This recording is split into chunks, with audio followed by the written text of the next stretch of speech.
Bonjour à tous, je suis Johannes Furwald et je fais des vidéos YouTube sur la philosophie. Aujourd'hui, je vous propose un nouveau type de contenu, les tutoriels. Attention, ces derniers ne sont pas de simples tutoriels, mais quelque chose que tu devras faire tout au long de ta vie. À travers cette vidéo, je vais vous dire comment devenir philosophe. Pour moi, il n'y a pas besoin de doctorat pour devenir philosophe, mais ce n'est pas pour autant que ce sera beaucoup plus facile. Cette vidéo ne vous permettra pas de vous faire devenir philosophe en peu de temps.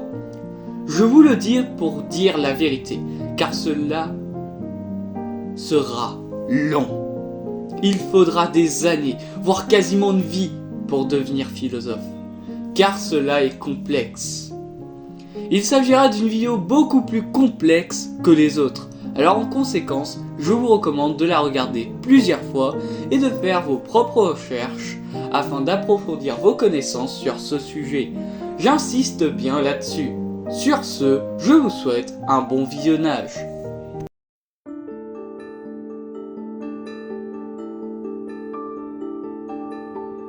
Premièrement, pour devenir philosophe, il faut d'abord savoir ce que c'est.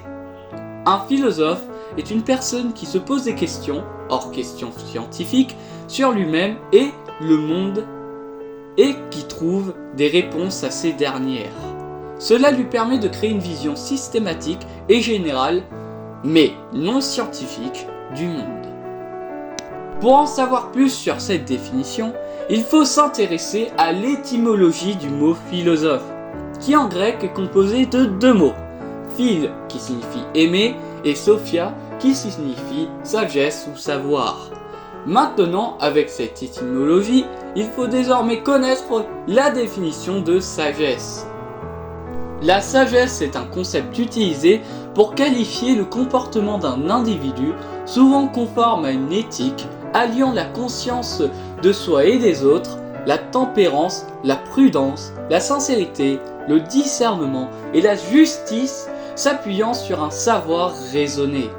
Maintenant que l'on connaît parfaitement la définition de philosophe, il est temps de voir comment le devenir.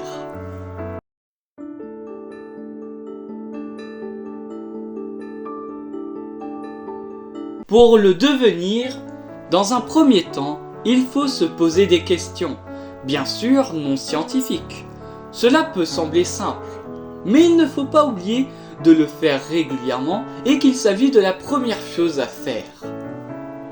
Dans un deuxième temps, il faut chercher à répondre aux questions que l'on se pose. Il s'agit d'une partie beaucoup plus dure, car il va falloir recourir à la logique.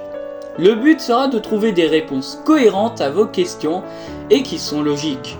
Pour vous entraîner, je vous recommande de faire des dissertations philosophiques pour voir si vos réponses sont logiques en utilisant des arguments logiques.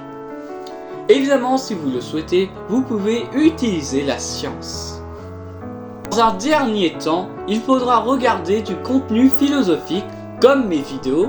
D'ailleurs, si ce n'est pas déjà fait, je vous recommande de vous abonner si mon contenu vous intéresse. D'ailleurs, il faut aussi lire des livres philosophiques, écouter des philosophes, etc. Les pièges parmi tout ce que je viens de vous dire est de penser qu'en raison que l'on a utilisé des arguments scientifiques, d'imposer au monde ses idées alors que la vérité philosophique n'est qu'un point de vue. Je parlerai de ce sujet plus en détail dans une prochaine vidéo.